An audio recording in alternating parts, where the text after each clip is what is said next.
वृंदावन यात्रा की बहुत सी वीडियो आपने पहले भी देखी होंगी। हमारे चैनल MS व्लॉगर पर भी आपको वृंदावन की बहुत सी वीडियो मिल जाएंगी, लेकिन आज की वीडियो बहुत खास रहेगी क्योंकि आज मैं आपको वृंदावन यात्रा की अपडेटेड A to Z जानकारी दूंगा। क्योंकि जितनी बार भी हम वृंदावन आते हैं हमें कुछ ना कुछ नया देखने के लिए मिल जाता है। तो ऐसे में अगर आप वृंदावन यात्रा प्लान कर रहे हैं तो ये वीडियो आपकी बहुत हेल्प करेगी। आज मैं आपको वृंदावन की परिक्रमा के साथ साथ वृंदावन की प्रसिद्ध 26 जगहों पर भी घुमाऊंगा। अगर आप प्रेमानंद जी के आश्रम में आना चाहते हैं तो वो आश्रम भी मैं आज आपको दिखाने वाला हूँ। कहाँ पर है वहाँ आपको लेकर चलूंगा। इसके साथ साथ अनिरुद्धाचार्य जी का आश्रम भी मैं आपको दिखाने वाला हूँ। साथ ही मैं आपको बताऊंगा कि आप वृंदावन कैसे आ सकते हैं, वृंदावन में आप कहाँ रुक सकते हैं, सस्ती धर्मशालाएं कहाँ पर है, डॉर्मेट्री होटल कहाँ लेना बेस्ट रहेगा, वृंदावन पहुंचने का सही तरीका क्या है, घूमने का सही तरीका क्या है, किस समय मंदिरों में दर्शन के लिए जाना चाहिए, किस समय परिक्रमा करनी चाहिए, परिक्रमा का तरीका क्या है, मंदिरों में दर्शन के नियम और साथ ही पूरी जानकारी इस वीडियो में मैं दे रहा हूँ। इसके अलावा वृंदावन में अब कुछ एडवेंचर एक्टिविटी भी होने लगी हैं। ये तमाम जानकारी आपको इस वीडियो में मिलेंगी, तो वीडियो को पूरा जरूर देखिएगा। चैनल पर नए हैं तो चैनल को सब्सक्राइब करें। कमेंट बॉक्स में जय श्री राधे जय श्री कृष्णा जरूर लिखिएगा। तो चलिए चलते हैं वृंदावन यात्रा पर। ये वही मंदिर है जिसे औरंगजेब ने तोड़ने की कोशिश की थी। बहुत प्राचीन पेड़ है, बहुत पुराना पेड़ है। बताया जाता है कि इसी पेड़ पर चढ़कर भगवान श्री कृष्ण ने यमुना जी में छलांग लगाई थी।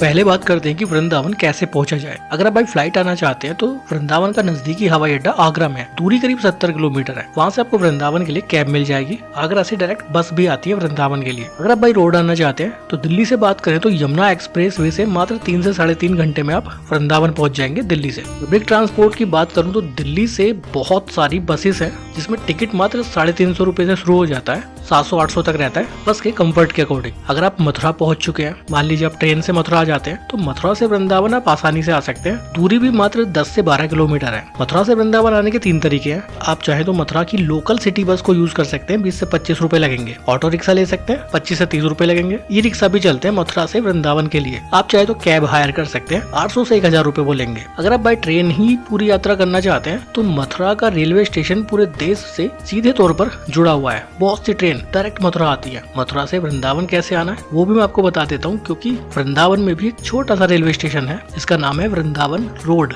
यहाँ भी 3 ट्रेन आती हैं जो पैसेंजर ट्रेन है। टाइमिंग मथुरा से एक तो सुबह 4:30 बजे है, दूसरी ट्रेन सुबह 5:30 बजे है और एक ट्रेन शाम के समय है 7:15 बजे। 5 रुपए का टिकट रहता है। मथुरा से वृंदावन पहुंच जाएंगे। अगर आपकी ट्रेन की टाइमिंग इन ट्रेन से मैच कर जाए तो बहुत अच्छा होगा, आप बाई ट्रेन ही वृंदावन पहुंच जाएंगे। आप अपनी कार या बाइक लेकर भी वृंदावन घूमने आ सकते हैं। अब बात करते हैं कि वृंदावन आने के बाद रुके कहाँ, रात्रि विश्राम कहाँ करें, कहाँ अच्छे होटल, धर्मशालाएं, डॉर्मेट्री हमें मिल सकती है, सस्ते में कहाँ रुक सकते हैं। हालांकि मैंने वृंदावन की एक वीडियो बनाई थी जिसमें मैंने बताया था कि कैसे आप मात्र एक दिन में पूरा वृंदावन घूम सकते हैं। आपको वृंदावन में रुकने की जरूरत नहीं होगी। अगर आप वो वीडियो देखना चाहते हैं तो ये वाली वीडियो देख लीजिए, लिंक डिस्क्रिप्शन में मिल जाएगा। पूरी जानकारी दी गई है। लेकिन आज मैं आपको बता रहा हूँ कि आप कम से कम एक रात वृंदावन में जरूर रुकिएगा, क्योंकि पिछले कुछ समय में वृंदावन में बहुत कुछ नया हुआ है। कुछ नए मंदिर बने हैं जिन्हें आपको जरूर देखना चाहिए। वैसे तो वृंदावन में 5000 से ज्यादा मंदिर हैं, लेकिन उनमें से कुछ प्रमुख मंदिर हैं, कुछ प्रमुख जगह हैं। मैं आज आपको वो प्रमुख 26 जगहों पर लेकर जाऊंगा जहां आपको वृंदावन आने के बाद जरूर आना चाहिए। आप वृंदावन में कहाँ घूम चुके हैं कमेंट बॉक्स में जरूर बताइएगा।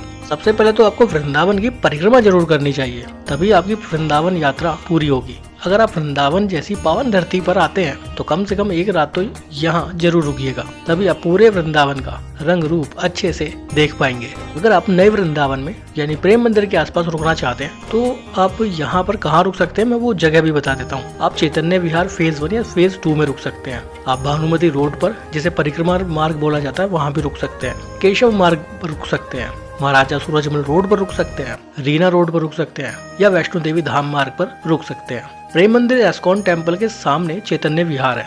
चैतन्य विहार फेज 1 और फेज 2 दोनों जगह पर बहुत सारे होटल बने हुए हैं जहाँ रूम का किराया 800 रुपए से शुरू हो जाता है और 3000 रुपए तक के रूम मिल जाते हैं।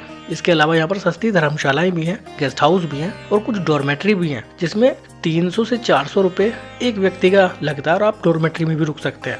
अगर आप बांके बिहारी मंदिर, रंगनाथ जी मंदिर या निधिवन के आसपास रुकना चाहते हैं तो वो पुराना वृंदावन कहलाता है। वहाँ बहुत ज्यादा होटल तो नहीं है, लेकिन कुछ गेस्ट हाउस और धर्मशालाएं वहाँ बनी हुई हैं। लेकिन वहाँ पर एक प्रॉब्लम है, वहाँ आप अपनी कार लेकर नहीं जा सकते। हो सकता है कभी कभी वहाँ एंट्री मिल जाए, लेकिन अमूमन आप वहाँ पर गाड़ी लेकर जा ही नहीं पाओगे, क्योंकि कुछ जगहों पर तो रोड ही बहुत छोटा है। फिर ऐसे में आपको वहाँ पर ई रिक्शा या ऑटो रिक्शा का सहारा लेना पड़ेगा, और कुछ धर्मशालाओं तक तो वो भी नहीं जाती हैं। कभी कभी वहाँ नो एंट्री भी हो जाती है। फिर आपको पैदल ही आपका सामान लेकर होटल तक जाना पड़ेगा। होटल का चुनाव करते वक्त थोड़ा सा जरूर ध्यान रखिएगा। अगर आप फिर भी पुराने वृंदावन में रुकना चाहते हैं तो आप वृंदावन बस स्टैंड के आसपास रुक सकते हैं, वहाँ आप गाड़ी ले जा सकते हैं। वृंदावन मथुरा रोड पर रुक सकते हैं, भूतेश्वर रोड पर रुक सकते हैं, या भक्ति वेदांत स्वामी मार्ग पर रुक सकते हैं। ऑनलाइन भी वृंदावन में होटल की बुकिंग की जा सकती है, लेकिन वहाँ पर डिस्टेंस का और लोकेशन का बड़ा इश्यू रहता है। आप समझ नहीं पाएंगे कि वो होटल एग्जैक्ट है कहाँ पर, और वहाँ तक गाड़ी जा भी पाएगी या नहीं, क्योंकि कभी कभी वहाँ पर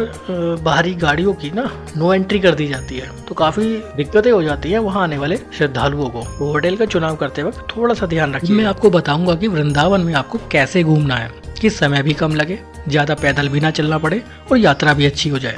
मेरे पर्सनल एक्सपीरियंस के हिसाब से वृंदावन में 3 चीज बहुत ज्यादा प्रसिद्ध है। एक तो वृंदावन की परिक्रमा, दूसरा नए वृंदावन की यात्रा, और तीसरा पुराने वृंदावन की कुंज गली और मंदिरों की यात्रा। अगर आपने ये तीनों चीज वृंदावन आने के बाद घूम ली तो समझो आपकी वृंदावन की यात्रा पूरी हो गई। वीडियो को पूरा जरूर देखिएगा, आप बहुत अच्छे से समझ पाएंगे कि आपको वृंदावन यात्रा कैसे करनी है। वीडियो अच्छी लगे तो लाइक जरूर करिएगा, शेयर जरूर करिएगा। तो जिस दिन वृंदावन पहुंचे उस दिन आप सबसे पहले वृंदावन की परिक्रमा करने निकल जाइए, क्योंकि परिक्रमा आप पूरे दिन में किसी भी वक्त कर सकते हैं, क्योंकि मंदिर तो निश्चित समय पर ही खुलते हैं। वैसे तो पूरे ब्रजमंडल की करीब 252 किलोमीटर की परिक्रमा होती है। वृंदावन की बात करें तो वृंदावन में 12 किलोमीटर की परिक्रमा है। वृंदावन परिक्रमा का बहुत ज्यादा महत्व है। परिक्रमा करने के भी 2 तरीके मैं आपको बताऊंगा। कोई भी तरीका आप इस्तेमाल कर सकते हैं। पहला तरीका पैदल परिक्रमा। पैदल करेंगे तो 24 घंटे में किसी भी समय आप परिक्रमा के लिए निकल सकते हैं, वो आपकी मर्जी है। दूसरा तरीका आप ई रिक्शा से भी परिक्रमा कर सकते हैं। हजारों सैकड़ों लोग ई रिक्शा से भी परिक्रमा करते हैं। परिक्रमा के दौरान भी आप वृंदावन की प्रसिद्ध 10 जगहों पर जाएंगे। वो सभी जगह मैं आपको दिखाऊंगा, वहाँ लेकर चलूंगा। वृंदावन परिक्रमा की शुरुआत होती है अटल चौक, हालांकि यहाँ लोकल भाषा में से अटल्ला चौक के नाम से जाना जाता है। अभी मैं मौजूद हूँ वृंदावन में और परिक्रमा मार्ग पर मौजूद हूँ, क्योंकि आज हम आपको कराने वाले हैं वृंदावन की परिक्रमा। और ये है परिक्रमा मार्ग का स्टार्टिंग पॉइंट, अटल्ला चौक इस जगह को बोलते हैं। यहाँ से परिक्रमा शुरू होती है और इधर हम जाएंगे। काफी लोग यहाँ पर लेट कर परिक्रमा शुरू करते हैं, काफी लोग नंगे पैर परिक्रमा शुरू करते हैं, और काफी लोग ई रिक्शा से भी परिक्रमा करते हैं। सबकी अपनी अपनी श्रद्धा है, अपना अपना भाव है। और दूसरी बात ये है कि सीनियर सिटीजन है, विकलांग हैं, तो उनके लिए काफी सुविधा रहती है, वो ई रिक्शा से परिक्रमा कर सकते हैं। अटल्ला चौक से करीब 1 किलोमीटर की दूरी पर गौरी गोपाल वृद्ध आश्रम आता है। लिस्ट में नंबर 26 पर है गौरी गोपाल आश्रम। गौरी गोपाल वृद्ध आश्रम महान धर्म गुरु श्री अनिरुद्धाचार्य जी का आश्रम है। गौरी गोपाल वृद्ध आश्रम के सामने ही अनिरुद्धाचार्य जी का आश्रम भी मौजूद है। आप चाहें तो यहाँ भी आ सकते हैं। गौरी गोपाल वृद्ध आश्रम से मात्र 1 से 1.5 किलोमीटर की दूरी पर परिक्रमा मार्ग पर ही प्रेमानंद जी का भी आश्रम है।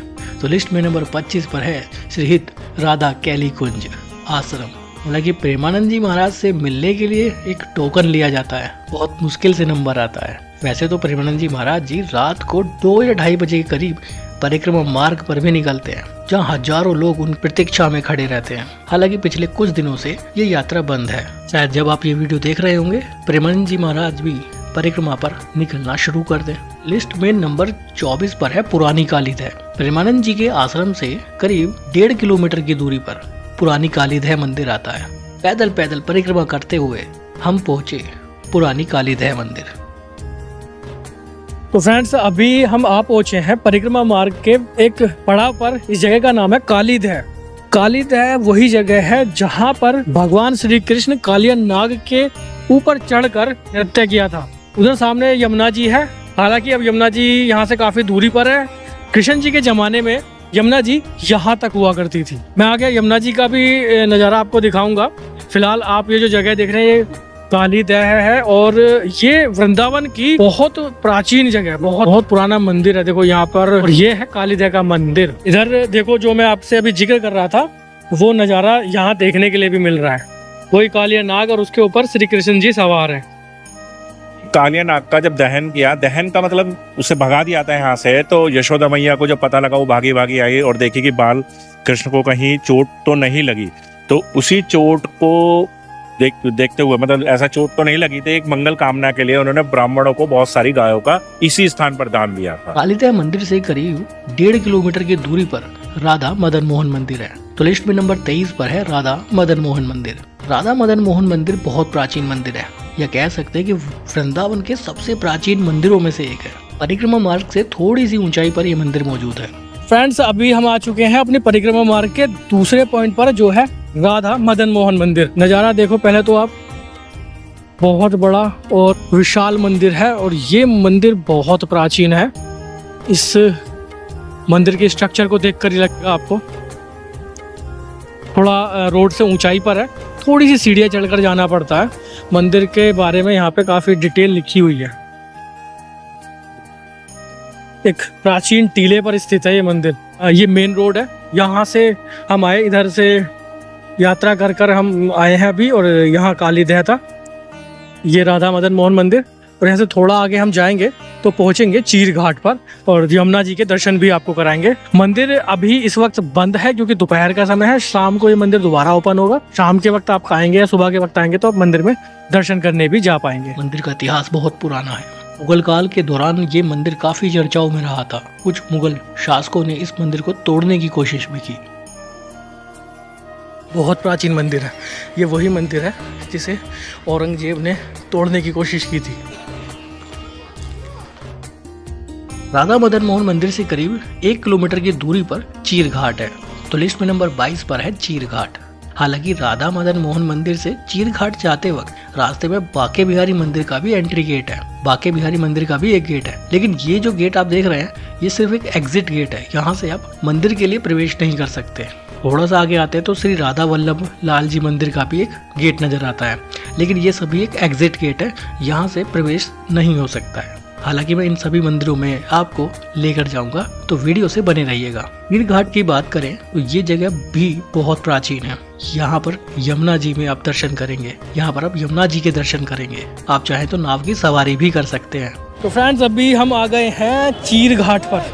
यह है चीर घाट। पीछे आप यमुना जी का नज़ारा देख रहे होंगे। यहाँ पर भी आप बोटिंग कर सकते हैं। कितना समय लगेगा उसमें? बड़ा राउंड जाओगे तो 25 मिनट 30 मिनट लगेगा। 25 मिनट। और ऐसे छोटा राउंड जाओगे 20 मिनट लगेगा। आधा घंटा करीब बड़ा में, छोटा में 20 मिनट।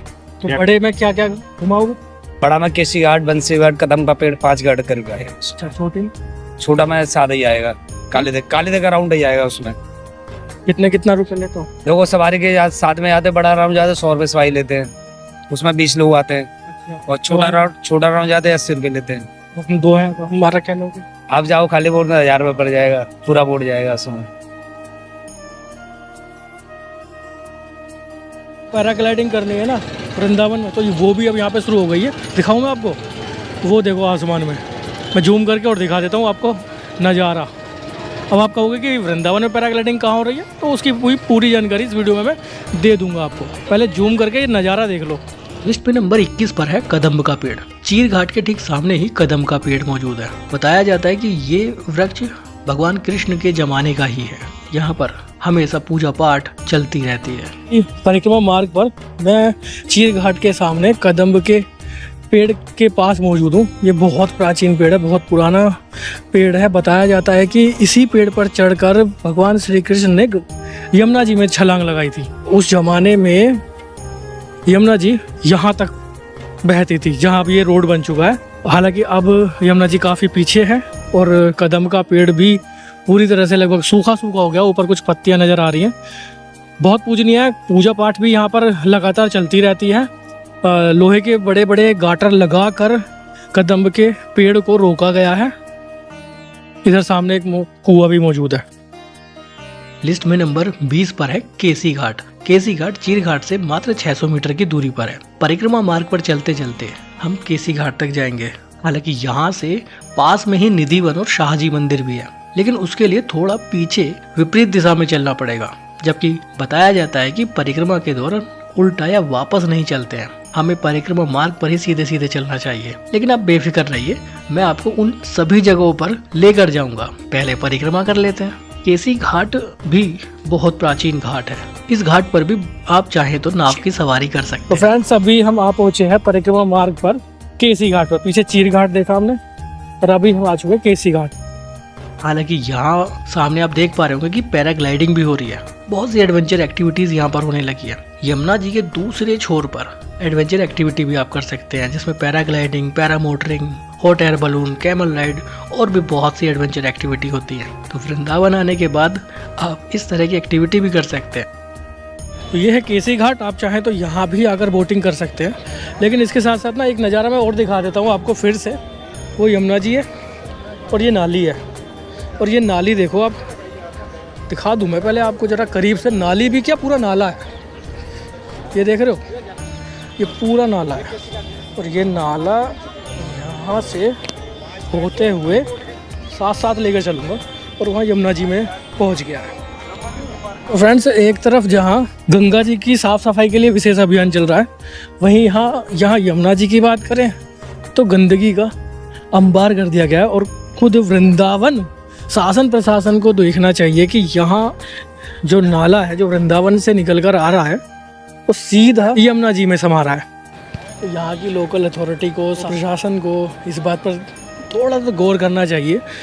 यमुना जी पूजनीय है लोगों के लिए। ब्रजभूमि में बहुत मान्यता है। कृष्ण जी की एक पवित्र नदी थी, उसमें इस तरह से अगर वृंदावन के ये नाले सीधे यमुना जी में छोड़े जाएंगे तो गंदगी तो कहीं ना कहीं खुद हम कर रहे हैं। लिस्ट में नंबर 19 पर है तटीय स्थान, तटीय आश्रम, जिसकी केसी घाट से दूरी करीब 1.5 से 2.25 किलोमीटर है। ये जगह भी बहुत प्राचीन है। आप चाहें तो इस आश्रम में भी जा सकते हैं। तो फ्रेंड्स, अभी हम आ पहुँचे हैं तटीय आश्रम। काफ़ी फेमस आश्रम है। आप चाहें तो परिक्रमा मार्ग के दौरान परिक्रमा करते वक्त भी इस आश्रम में भी विजिट करने आ सकते हैं। बहुत फेमस आश्रम है, काफ़ी लोग यहाँ आते भी हैं। कोई पुराने पेड़ पौधे, कुछ पीसफुल समय बिताना है तो यहाँ पर बिता सकते हैं। हालांकि वृंदावन में बंदरों का प्रकोप बहुत ज्यादा रहता है। आपको बंदरों से विशेष रूप से सावधान रहना पड़ेगा। लिस्ट में नंबर 18 पर है नीम करोली बाबा आश्रम। जी हाँ, वृंदावन में भी नीम करोली बाबा का आश्रम मौजूद है। तटीय स्थान से करीब 3 किलोमीटर की दूरी पर है। ये मंदिर बहुत खूबसूरत है। आपको यहाँ जरूर आना चाहिए।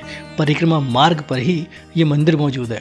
यहाँ पर एक म्यूजियम है जिसमें नीम करोली बाबा के चमत्कारों को दर्शाया गया है। आपको यहाँ जरूर आना चाहिए। इस आश्रम में रुकने की भी व्यवस्था है। यहाँ पर आने वाले श्रद्धालुओं को रूम की सुविधा भी मिल जाती है।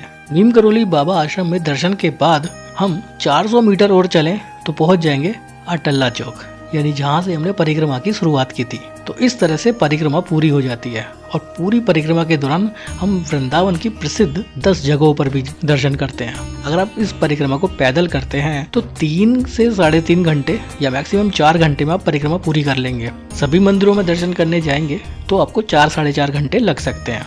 अटल्ला चौक पर पहुंचने के बाद परिक्रमा पूरी हो जाती है। करीब 12 से 13 किलोमीटर की परिक्रमा रहती है श्री वृंदावन धाम की। परिक्रमा पूरी करने के बाद आप वापस आपके होटल, धर्मशाला, जहाँ भी आपका रात का स्टे है वहाँ पहुँच जाइए। थोड़ी देर आराम कीजिए क्योंकि शाम के वक्त आप दूसरी यात्रा पर निकलेंगे। शाम को 4 बजे के करीब आप फिर से निकल जाइए दूसरी यात्रा पर। जैसा कि मैंने आपको पहले बताया था कि वृंदावन में 3 चीजें बहुत प्रसिद्ध हैं। एक तो है वृंदावन की परिक्रमा जो आपने कर ली, दूसरा है नए वृंदावन की यात्रा जो अब आप शाम के वक्त करने वाले हैं। तो लिस्ट में नंबर 17 पर है चार धाम मंदिर। अटल्ला चौक से करीब 6.5 किलोमीटर की दूरी पर है। प्रेम मंदिर से करीब 4.5 किलोमीटर की दूरी पर। कुछ इस तरह के रिक्शा मिल जाते हैं चार धाम मंदिर जाने के लिए। शाम के वक्त आप अपनी कार से वहाँ नहीं जा पाएंगे। लिमिटेड ई रिक्शा मिल पाती हैं, ऑटो रिक्शा भी नहीं मिल पाते हैं क्योंकि बहुत ज़्यादा भीड़ बढ़ जाती है शाम के वक्त इस रोड पर। हालांकि कुछ सिटी बस चलती हैं लेकिन उनमें भीड़ बहुत ज़्यादा होती है। तो आपको इस तरह के रिक्शा मिल जाएंगे, चार धाम मंदिर तक पहुँच सकते हैं। चार धाम मंदिर बहुत सुंदर मंदिर है, आपको यहाँ जरूर आना चाहिए। मंदिर के बाहर खाने पीने की काफी दुकानें मौजूद हैं। सामने ही बड़ी सी कार पार्किंग बनी हुई है। इस मंदिर के अंदर अब कई अलग अलग बड़े बड़े सुंदर मंदिर बन चुके हैं। उनमें से एक है शिव धाम। यहाँ बहुत ऊंची भगवान शिव की मूर्ति मौजूद है। ये मंदिर बहुत सुंदर है। इसी मंदिर परिसर में शनि धाम, राधा कृष्ण धाम, गंगा घाट, नटराज मंदिर, माँ वैष्णो देवी धाम जैसे कई अद्भुत बड़े बड़े मंदिर बने हुए हैं। आराम से आप यहाँ 1 से 2 घंटा बिता देंगे। खूबसूरत फाउंटेन, खूबसूरत मंदिरों का आर्किटेक्ट, खूबसूरत भगवान की मूर्तियां यहाँ मौजूद है। हालांकि इस मंदिर का एक एंट्री गेट मेन रोड से भी है, जहाँ बेसमेंट में एक बहुत बड़ी कार पार्किंग है। लिफ्ट से मंदिर में एंट्री होती है, एक एंट्री टोकन लेना पड़ता है, उसके बाद हम मंदिर में प्रवेश करते हैं। अगर हम मेन रोड से आते हैं, वहाँ पर भीड़ भाड़ भी कम रहती है और सीधे हम शिव धाम में पहुँच जाते हैं, जहाँ पर भगवान शिव की ऊंची बहुत विशाल मूर्ति मौजूद है। ये मंदिर नया बना है। हालांकि माँ वैष्णो देवी धाम बहुत पुराना मंदिर है, लेकिन उसी मंदिर का नाम बदलकर अब 4 धाम मंदिर रख दिया गया है। आप चाहे तो मेन रोड से भी एंट्री कर सकते हैं, चाहे तो छठीगढ़ा रोड से भी एंट्री कर सकते हैं, लेकिन ये मंदिर मस्ट विजिटिंग प्लेस है। आपको वृंदावन आने के बाद यहाँ जरूर आना चाहिए। लिस्ट में नंबर 16 पर है प्रियकांत जू मंदिर। प्रियकांत जू मंदिर की 4 धाम मंदिर से दूरी मात्र 850 मीटर है। आप पैदल ही शाम के वक्त टहलते हुए यहाँ तक आ सकते हैं। काफी लोग पैदल चलते रहते हैं। प्रियकांत जू मंदिर देवकीनंदन महाराज जी का मंदिर है। ये मंदिर भी बहुत सुंदर है। खूबसूरत फाउंटेन आप यहाँ देखेंगे, खूबसूरत लाइट शो यहाँ पर चलता रहता है। मंदिर देखने में बहुत ही सुंदर लगता है। लिस्ट में नंबर 15 पर है चंद्रोदय मंदिर। प्रियकांत जू मंदिर से करीब 1.5 से 2 किलोमीटर की दूरी पर है। इस मंदिर के लिए मेन रोड से थोड़ा पैदल चलकर अंदर जाना पड़ता है। इस मंदिर की ऊंचाई बहुत ज्यादा है। यहाँ भी काफी भीड़ भाड़ हो जाती है शाम के वक्त। लिस्ट में नंबर 14 पर है प्रेम मंदिर। चंद्रोदय मंदिर से 3.5 किलोमीटर की दूरी पर है। अब वहाँ से ई रिक्शा या पैडल रिक्शा ले लीजिए और सीधा प्रेम मंदिर आ जाइए। शाम के वक्त प्रेम मंदिर में बहुत ज्यादा भीड़ भाड़ हो जाती है। प्रेम मंदिर के बाहर का नज़ारा ही देखने लायक होता है। जबरदस्त भीड़ रहती है शाम के वक्त यहाँ। तो आप सोचें कि अपनी कार लेकर यहाँ आ जाएं तो वो शायद बहुत मुश्किल हो जाएगा। हालांकि प्रेम मंदिर और चंद्रोदय मंदिर के बीच में एक मल्टी लेवल कार पार्किंग है। अगर आपके पास गाड़ी है तो आपको वहीं पर ही रुकना पड़ेगा। वहीं पार्किंग में गाड़ी लगाइए और पैदल प्रेम मंदिर आ जाइए। प्रेम मंदिर वृंदावन के सबसे प्रसिद्ध मंदिरों में से एक है। यहाँ शाम के वक्त घूमने का एक अलग ही आनंद होता है। लाइट का जो शो चलता है वो बहुत शानदार होता है। हालांकि दिन में भी प्रेम मंदिर का नजारा अद्भुत रहता है। लिस्ट में नंबर 13 पर है एस्कॉन टेम्पल। प्रेम मंदिर से करीब 650 मीटर की दूरी पर है, जिसे अंग्रेजों वाले मंदिर के नाम से भी जाना जाता है। आप चाहे तो यहाँ भी दर्शन करने आ सकते हैं। तो ये होता है नए वृंदावन की यात्रा। इसमें आप 5 अलग अलग और प्रसिद्ध मंदिरों में दर्शन करेंगे और ये सभी मंदिर बहुत बड़े बड़े और विशाल मंदिर हैं वृंदावन के, इसीलिए इन्हें नया वृंदावन बोला जाता है। क्योंकि पुराने वृंदावन में तो गलियां भी छोटी छोटी हैं, रास्ते छोटे छोटे हैं और वहां तक पैदल ही आप जा पाएंगे। नए वृंदावन की यात्रा के बाद रात में आसपास में खाने पीने के लिए बहुत से होटल, ढाबे, बहुत सी चीजें। आप वहीं पर डिनर एंजॉय करने के बाद रात में वापस आपके होटल पहुंच जाइए, रात्रि विश्राम कीजिए और नेक्स्ट डे आप वृंदावन के दूसरे टूर पर जाने वाले। डे 2 की बात करें तो सुबह सुबह जल्दी शुरुआत करें आज के दिन की, क्योंकि आज आपको वृंदावन की कुंज गलियों में दर्शन करने जाना है। वृंदावन के प्रसिद्ध और प्राचीन मंदिरों में दर्शन करने जाना है। डे 1 में आपने पैदल परिक्रमा कर ली, नए वृंदावन की यात्रा भी कर ली। तो अब आप पुराने वृंदावन की यात्रा चाहे तो ई रिक्शा से कर सकते हैं। इसमें कितना खर्चा होगा वो भी मैं आपको आगे बताऊंगा। सुबह सुबह 5 या 6 बजे आप इस यात्रा की शुरुआत कर दीजिए, तभी आप सभी मंदिरों में दर्शन करके वापस आ पाएंगे। 12 से 1 बजे तक दोपहर में मंदिर बंद हो जाते हैं और उसके बाद शाम को 4 बजे के आसपास खुलते हैं। तो ऐसे में अगर हम सुबह सुबह 5-6 बजे ई रिक्शा से पुराने वृंदावन के मंदिरों की यात्रा करने निकल जाएं तो हम दोपहर तक 12 बजे तक इस यात्रा को कर लेंगे। अगर आप पैदल इस यात्रा को करेंगे तो आप पुराने वृंदावन के सभी मंदिरों में दर्शन करने नहीं जा पाएंगे और आपको बहुत ज़्यादा पैदल चलना पड़ेगा। तो ऐसे में बेस्ट रहेगा कि आप परिक्रमा पैदल कीजिए और पुराने वृंदावन की यात्रा ई रिक्शा से कर लीजिए। एक ई रिक्शा में 5 लोग आराम से बैठ जाते हैं। लिस्ट में नंबर 12 पर है निधिवन। ई रिक्शा से जाएंगे तो ई रिक्शा आपको डायरेक्ट निधिवन के गेट पर ड्रॉप करेगा। निधिवन बहुत प्राचीन जगह है, भगवान श्री कृष्ण और राधा रानी से सीधे तौर पर जुड़ी हुई है। ये जो पेड़ आप देख रहे हैं ना, ये मेहंदी के और तुलसी के पेड़ हैं। ज्यादातर यहाँ पर तुलसी के ही पेड़ मौजूद हैं। हालांकि आप इन पेड़ को छू नहीं सकते, आप इस वन में अंदर नहीं जा सकते, लेकिन इनको दूर से ही देखना बहुत अच्छा अनुभव देता है। ये जो कुछ पेड़ की डालियां आप अंदर की तरफ देख रहे हैं, इन्हें यहाँ पर गोपियां बोला जाता है। बताया जाता है कि रात के समय यहाँ पर बांसुरी की आवाज आती है और ये जो डालियां आप देख रहे हैं ये गोपियों का रूप ले लेती हैं, ऐसा बताया जाता है। हालांकि किसी ने देखा नहीं है और जिसने भी देखने की कोशिश की वो जीवित नहीं बचा, ऐसा यहाँ के लोग बताते हैं। निधिवन में भी 3 अलग अलग मंदिर हैं जहाँ आप दर्शन करेंगे। मंदिर के अंदर कैमरा अलाउ नहीं है तो मैं वो जगह आपको नहीं दिखा पाऊंगा, लेकिन निधिवन वृंदावन के सबसे प्रसिद्ध और लोकप्रिय स्थान है। आपको यहाँ जरूर आना चाहिए। निधिवन के बारे में बताया जाता है कि यहाँ पर रात के समय मंदिर के अंदर भगवान कृष्ण के लिए बिस्तर बिछाया जाता है और मंदिर के कपाट बंद कर दिए जाते हैं। सुबह जब मंदिर के कपाट खोले जाते हैं तो पूरा बिस्तर अस्त व्यस्त मिलता है। तो है ना चमत्कार। लिस्ट में नंबर 11 पर है शाहजी मंदिर, जो निधिवन से जस्ट वॉकिंग डिस्टेंस पर है। थोड़ा सा पैदल चलकर आप शाहजी मंदिर पहुंच जाएंगे। शाहजी मंदिर को टेढ़े खंबे वाले मंदिर के नाम से भी जाना जाता है। हालांकि यहाँ बंदरों का प्रकोप बहुत ज्यादा है। वृंदावन में तो सभी जगह बंदरों का प्रकोप बहुत ज्यादा है, लेकिन इन कुंज गलियों में पुराने वृंदावन में बंदर बहुत ज्यादा परेशान करते हैं आने वाले श्रद्धालुओं को। आपका चश्मा, आपकी कैप, आपके हाथ में खाने पीने का जो भी सामान है वो सब छीन कर ले जाते हैं। आंखों पे लगा चश्मा भी उतार लेते हैं। तो थोड़ा सा केयरफुल हो जाइए, थोड़ा सा सावधान होकर यात्रा करिएगा।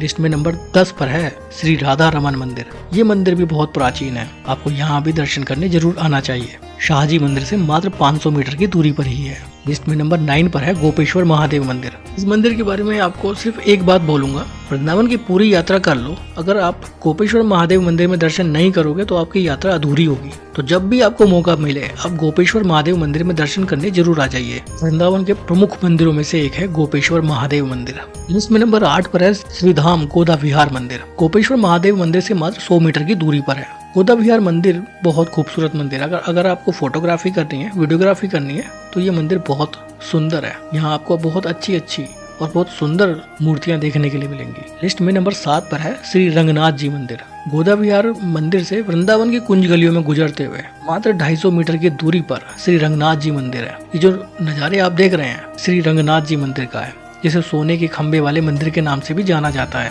मंदिर के बाहर ही शू स्टैंड है। यहाँ पर एक बहुत बड़ा सोने का खंबा है, इसीलिए इसे सोने के खंबे वाले मंदिर के नाम से जाना जाता है। यहाँ पर आप शीश महल भी देखेंगे जिसका 5 रुपए का टिकट है। वाहन महल भी आप देखेंगे जिसका 10 रुपए का टिकट है। रंगनाथ जी मंदिर वृंदावन के बहुत प्राचीन मंदिरों में से एक है और दक्षिण भारत मंदिरों की शैली को बहुत खूबसूरती से दर्शाता है वृंदावन का रंगनाथ जी मंदिर। लिस्ट में नंबर 6 पर है श्री कात्यायनी माता मंदिर। रंगनाथ जी मंदिर से मात्र 900 मीटर की दूरी पर है श्री कात्यायनी माता मंदिर। 51 शक्तिपीठों में से एक है ये मंदिर और वृंदावन का बहुत प्राचीन मंदिर है। नवरात्रों में यहाँ बड़े स्तर पर मेले का आयोजन होता है। इस मंदिर की एक खास बात है, यहाँ पर जो युवक युवती एक विशेष पूजा करते हैं तो 41 दिन के अंदर उनका विवाह भी हो जाता है, ऐसी मान्यता है यहाँ पर। मंदिर की पिछली दीवार पर लोग सिक्के चिपकाते हैं। एक शक्ति है यहाँ पर कि सिक्के दीवार पर खुद ब खुद चिपक जाते हैं। लिस्ट में नंबर 5 पर है श्री बाके बिहारी मंदिर। कात्यायनी मंदिर से मात्र 1.5 किलोमीटर की दूरी पर है श्री बाके बिहारी मंदिर। ये जो नज़ारे आप देख रहे हैं ये बाके बिहारी मंदिर जाने वाले रास्ते के हैं। वृंदावन की पतली पतली कुंज गलियां हैं और यही गलियां वृंदावन का मुख्य बाजार भी हैं। यहाँ हमेशा ऐसी ही भीड़ भाड़ रहती है, या फिर यूँ कह लीजिए कि वृंदावन के सभी मंदिरों में जितनी भीड़ होती है ना, उतनी अकेले बाके बिहारी मंदिर में भीड़ हो जाती है। बाके बिहारी मंदिर में दर्शन करना एक बहुत बड़ा चैलेंज है क्योंकि यहाँ जबरदस्त भीड़ रहती है। ये जो रास्ते आप देख रहे हैं ये श्री बाके बिहारी मंदिर जाने वाले रास्ते हैं। मंदिर से पहले एक मुख्य तिराहा है जिसे गौतम पाड़ा बोला जाता है। गौतम पाड़ा तिराहे का ये ऑटो रिक्शा स्टैंड है। यहीं पर आपको ई रिक्शा या ऑटो रिक्शा ड्रॉप करेगा। यहाँ से आपको पैदल ही छोटी छोटी पतली पतली गलियों से होते हुए बाके बिहारी मंदिर तक जाना होगा। पतली पतली गलियों में दोनों तरफ बाजार है, यही वृंदावन की कुंज गलियां भी हैं। बाके बिहारी मंदिर वृंदावन के बहुत प्राचीन मंदिरों में से एक है। मंदिर के अंदर कैमरा अलाउ नहीं है तो मैं आपको मंदिर के अंदर नहीं ले जा पाऊंगा। आप भी एक बार कमेंट बॉक्स में जय श्री बाके बिहारी जरूर लिखिएगा। वीडियो अच्छी लग रही हो तो लाइक जरूर करिएगा। लिस्ट में नंबर 4 पर है श्री राधा वल्लभ मंदिर। बाके बिहारी मंदिर से मात्र 200 मीटर की दूरी पर ही है। जो लोग बाके बिहारी मंदिर में दर्शन करते हैं वो श्री राधा वल्लभ मंदिर में भी दर्शन करने जरूर आते हैं। खास बात यह है कि जिस गेट से एंट्री होती है उस गेट से एग्जिट नहीं होती। एग्जिट के लिए एक अलग गेट बना हुआ है। तो राधा वल्लभ मंदिर में भी एक सिस्टमेटिक वे है लोगों को दर्शन कराने का, इसलिए यहाँ पर भीड़ भाड़ ज्यादा नहीं दिखती है। लिस्ट में नंबर 3 पर है सेवा कुंज। श्री राधा वल्लभ मंदिर से मात्र 500 मीटर की दूरी पर ही है। ये सेवा कुंज भी निधिवन जैसा ही एक वन है। बताया जाता है कि भगवान श्री कृष्ण यहाँ भी बंसी बजाया करते थे। लिस्ट में नंबर 2 पर है श्री कृष्ण प्रणामी परमधाम मंदिर, जिसे कांच के मंदिर के नाम से भी जाना जाता है। सेवा कुंज से करीब 2 किलोमीटर की दूरी पर है। कांच का मंदिर बस स्टैंड के पास अटल्ला चौक के बेहद करीब है। ये नज़ारा कांच मंदिर के ठीक बाहर का है। मंदिर में चलते हैं। ये मंदिर भी बहुत खूबसूरत है। श्री कृष्ण प्रणामी परमधाम मंदिर पूरी तरह से कांच का बना हुआ है। मंदिर अंदर से बहुत खूबसूरत है। मंदिर के अंदर एक गुफा भी है जिसका एक 5 रुपए का एंट्री टिकट है। टिकट लेकर गुफा में आप जरूर जाइएगा। बहुत सुंदर सुंदर झांकियां आपको अंदर देखने के लिए मिलेंगी। लिस्ट में नंबर 1 पर है वृंदावन के बाजार। वृंदावन के बाजार घूमने के लिए आपको अलग से कुछ नहीं करना होगा। जब आप परिक्रमा कर रहे होंगे, जब आप नया वृंदावन घूम रहे होंगे, या फिर जब आप वृंदावन की कुंज गलियों में घूम रहे होंगे, तभी आप वृंदावन का बाजार भी देख रहे होंगे। आपको अलग से बाजार में नहीं जाना होगा। शॉपिंग करनी है, कुछ खरीदारी करनी है तो इसी दौरान आप कर सकते हैं। अगर आपको पुराने वृंदावन की ये यात्रा ई रिक्शा से करनी है तो करीब 800 से 1000 रुपए ई रिक्शा वाले लेते हैं, जिसमें 5 लोग आराम से बैठ जाएंगे। तो पर हेड बहुत कम खर्चा होता है। साथ ही पुराने वृंदावन की इन मंदिरों की यात्रा आप सुबह 5-6 बजे करना शुरू कर दीजिए तो दोपहर में 12 बजे तक आपकी पूरी यात्रा हो जाएगी। उसके बाद होटल से चेकआउट कीजिए और निकल जाइए। तो ये होती है वृंदावन की यात्रा, जिसमें हमने वृंदावन के प्रसिद्ध 26 जगहों पर यात्रा की, साथ ही वृंदावन की परिक्रमा की, नया वृंदावन घूमा, पुराना वृंदावन घूमा और वृंदावन के प्रसिद्ध सभी जगहों पर हम दर्शन करने गए। वृंदावन के खान पान की बात करें तो यहाँ पर सभी तरह का शाकाहारी खाना मिल जाता है। एक बात और मैं बता देता हूँ कि वृंदावन के सभी होटल, रेस्टोरेंट या ढाबों पर बिना लहसुन प्याज का खाना मिलता है, लेकिन खान पान से संबंधित आपको कोई भी दिक्कत नहीं होगी। वृंदावन यात्रा के बजट की बात करें तो बजट फ्रेंडली टूर रहता है। बहुत कम खर्चे में आप वृंदावन घूम सकते हैं। आप चाहें तो एक दिन में ही पूरी यात्रा कर वापस जा सकते हैं, आपको रुकना भी नहीं पड़ेगा। लेकिन वृंदावन आने के बाद एक दिन का आपको रात्रि विश्राम जरूर करना चाहिए, तभी आप पूरा वृंदावन आराम से बिना जल्दबाजी के घूम पाएंगे। जिन 26 जगहों के बारे में मैंने आपको बताया, इन सभी 26 जगहों पर आप जाइए, वृंदावन की परिक्रमा कीजिए, तो कम से कम आपको एक रात तो रुकना पड़ेगा। इसके अलावा वृंदावन यात्रा से संबंधित कोई सवाल है तो कमेंट बॉक्स में जरूर पूछिएगा, मैं जवाब जरूर दूंगा। उम्मीद करता हूँ वृंदावन यात्रा की संपूर्ण जानकारी आपको मिल गई होगी। वीडियो अच्छी लगी हो तो लाइक जरूर करिएगा, शेयर जरूर करिएगा उन सभी लोगों के साथ जिन्हें घूमने का शौक है। क्या पता इस वीडियो से उनकी कुछ हेल्प हो जाए। फिर मिलेंगे आपसे एक नई जगह पर, एक नई जगह की इन्फॉर्मेशन के साथ। अभी के लिए बाय, बहुत बहुत